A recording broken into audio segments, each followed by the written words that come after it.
So we're on a long travel day today from Paris to Berlin. We actually came in from Mont Saint Michel last night back into Paris just for the night to catch this train. But I wanted to show you Gare d'Est, train station East. So let me flip. So the taxi driver actually brought us right up to this curb. It's not as crazy as some of the other train stations I've been in, but if you look at my previous video, you really have to understand to get to know the Paris train system, especially making connections through Paris. Oh, check out this clock. If I mentioned the watch I bought, I was looking for a watch. This is my watch. So it's an automatic. If you just look up those specifications, if you want to know how much I paid for it, go online and figure that out. I've seen it for a little bit cheaper. I've seen it for more expensive. So whatever you see, I had to subtract about 10%. But it was something I've wanted to get since I was planning this trip. So here it is. Here's the train station. It's not as vast or complex or confusing as some of the other ones.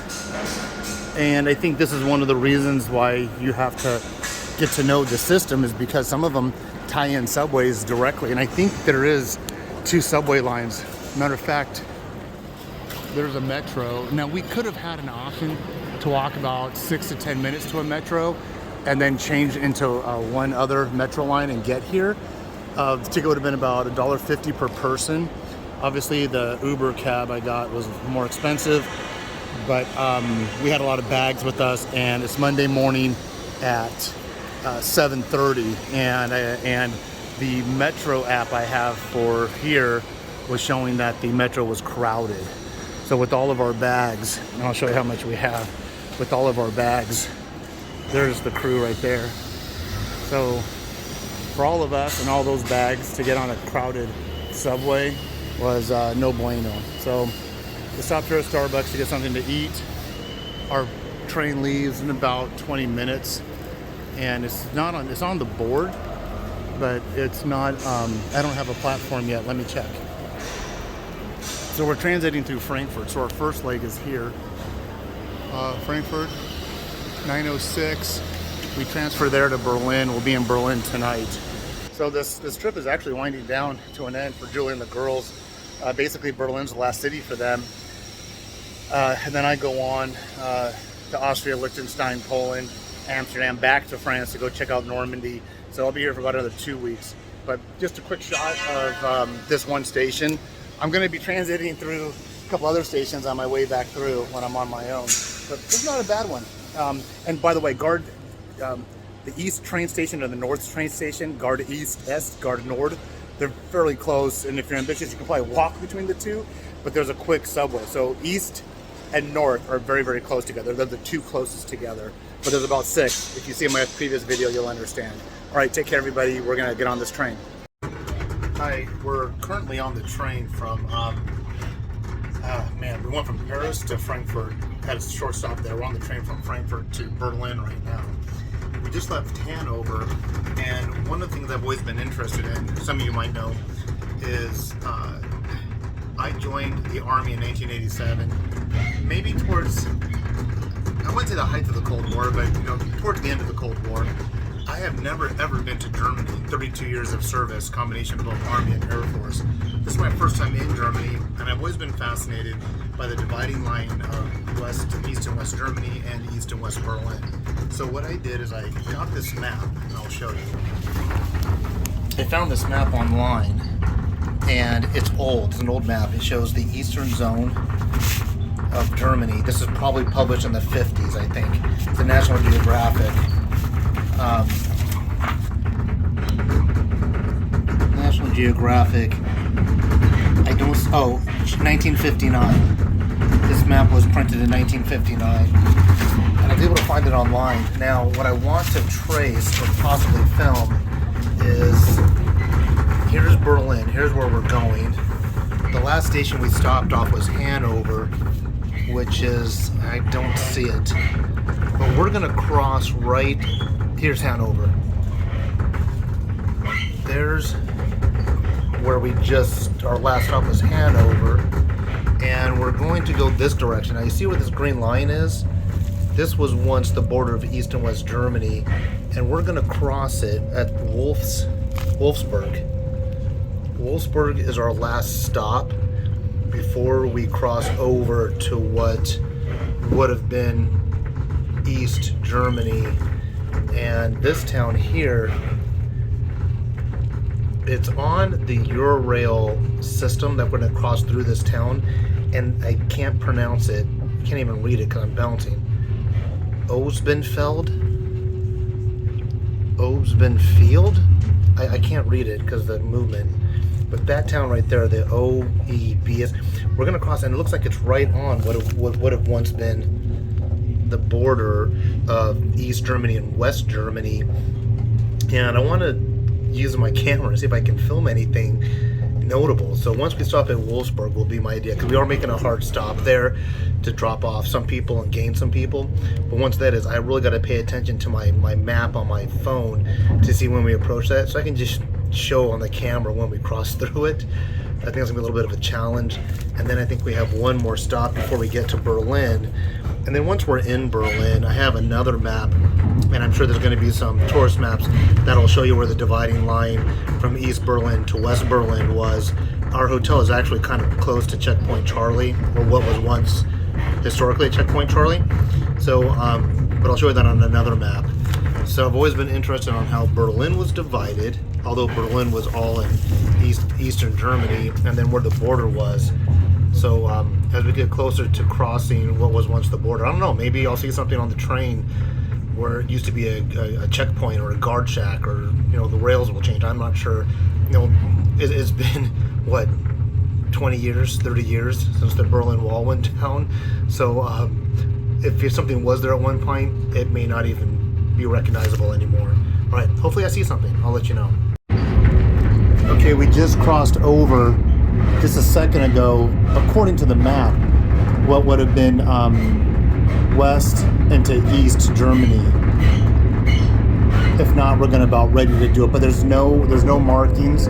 Like I said, we just left Wolfsburg, I believe it was, and the train is flying. We're moving really fast. I have no idea how fast we're going, but if this was during the Cold War, we would be in East Germany heading to Berlin.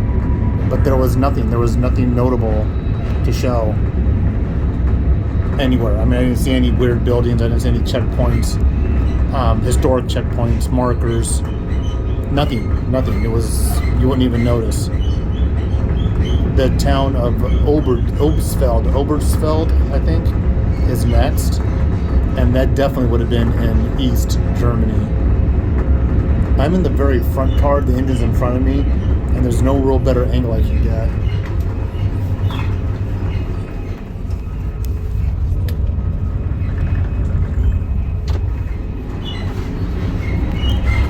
It just looks like a very green, highly vegetated area.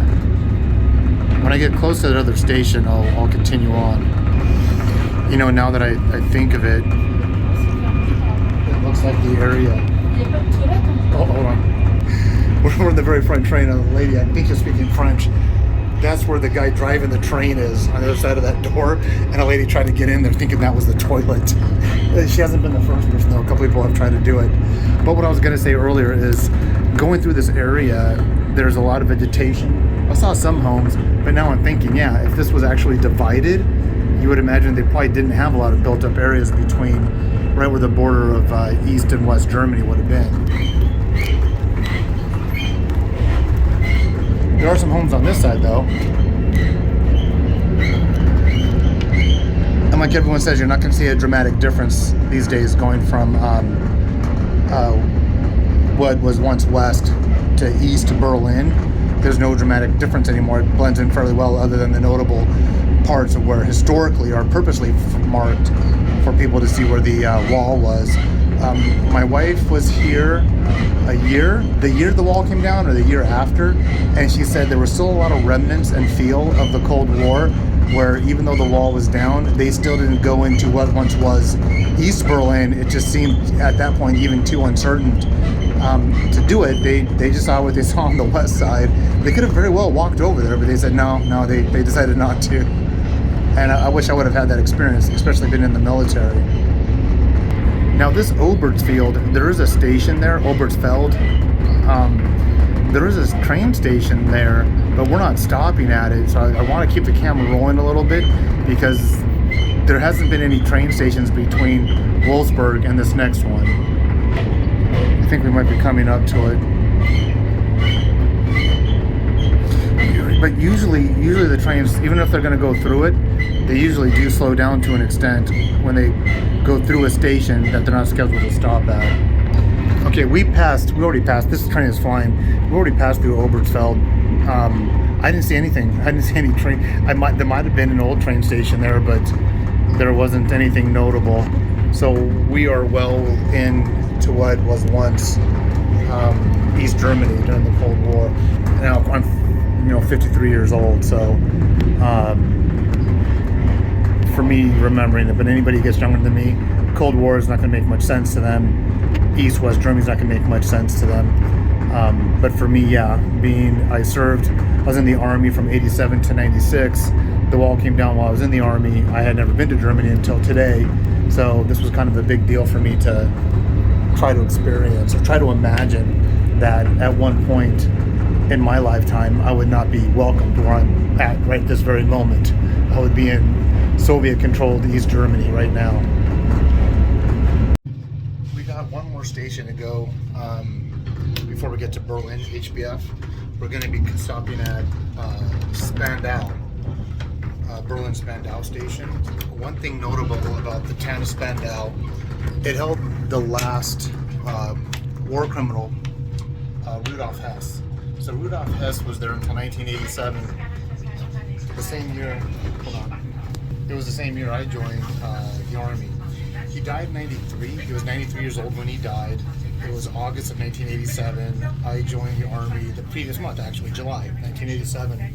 I didn't know anything about Rudolf Hess at the time, but he was 93. He was the last prisoner there. The interesting thing about the prison was that it was in the British-held area, and the Russian troops were actually allowed to guard him because he was known as a war criminal to all sides. So they would rotate Russian soldiers and British soldiers in and out of Spandau prison, and they had a fully functioning guarded prison there until he passed away at 93 years old with full prison guards for one man. So they found him hung with an extension cord in a room or something like that, and it was speculated if it was a suicide or posed as a suicide. So that's where it's at. That's where we're at right now. From this station to the next station, we have maybe about 15 more minutes until we get off.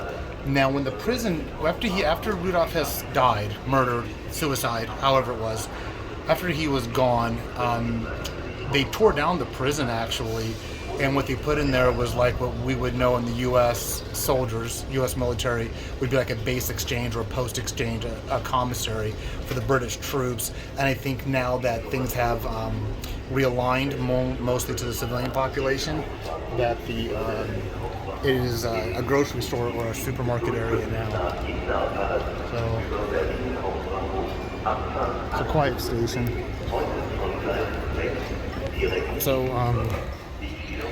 So there's nothing there. There's nothing there of notoriety. There's nothing historically there. Nothing to market.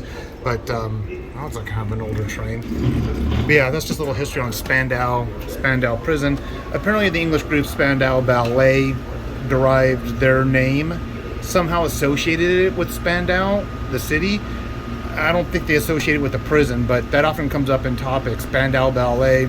They're known for a song, True. If you ever looked up in the 80s, in the mid to late 80s, Spandau Ballet, the music group, came out with a song, I think it was like a one-hit wonder called True. So if you ever want to look that up, but that was Spandau Ballet, got their name from here. So that's about it. We're going to get into Berlin next. It's going to be busy, so I don't think I'll be doing any filming. We're getting off, and then getting off the train in Berlin, and then getting to our hotel. A little bit of history about Spandau. There you go. Okay, never been to Germany, but this is really cool. So there's the Reichstag. I think I'm pronouncing that right. Very historical. Look that up online. Look what it looked like back before Hitler came into power, during his power, after it was bombed. It was abandoned during the Cold War in disputed land. Whoops. That's really cool. I see a Swiss flag over here, and that looks, maybe that's where the Swatch headquarters is at. There's a Swiss flag there. And then, I don't know if I was telling you guys a story, but Swiss being a neutral country, they may be here for a purpose. They used to go to our exercises in Korea, and that's, well, I probably shouldn't say much more than that. Anyway, so, and that is the TV antenna or radio tower or TV tower. That was actually built in East Berlin during the Cold War, but this is how close we are to the border of being from West and East Berlin. And then there's I forgot the name, the Brandenburg Gate. I probably pronounced that wrong. I mean, the Berlin Wall, this river has something to do with it. I mapped it out on the current map, but I believe the Berlin Wall kind of curved around here. But that building was just abandoned from after World War II to after the Berlin Wall went down. It's very interesting stuff for me to see. All right, everyone's getting impatient waiting on me. So this is a really cool train station, and we're loving the weather because it's nice and cool. It's nothing like what it had been like in Italy and Spain. Oh my God, it was so hot. So, all right, that's about it.